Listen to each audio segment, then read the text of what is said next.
Jordi Doce es un escritor que, estando en la centralidad de la poesía española, escribe desde la periferia, escribe desde una ribera del pensamiento. Sus poemas definen partes oscuras que aún no conocemos, pero que sin embargo su palabra ilumina. Hablamos con él de eso insondable que es la poesía.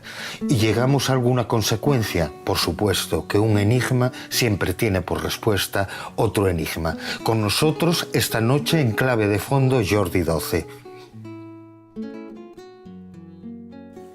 No estábamos allí cuando ocurrió.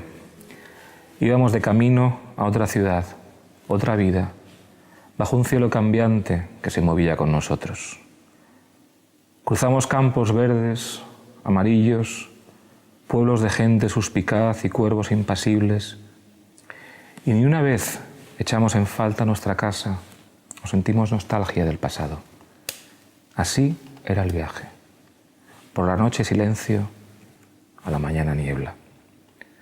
Una vez encontré un botón de hojalata en el bolsillo y jugué a sostenerlo bajo el sol, arrojando destellos a las altas espigas. Luego fue una moneda usada y tuvimos el paso franco en todos los controles. Las llanuras de Europa son testigo. Ellas saben también que algo ocurrió, aunque nunca lo viéramos. Íbamos de camino a otro país, otra vida, sin bultos estridentes, sin lugar para el recuerdo. Todo salía a nuestro paso, ahora silencio y luego niebla.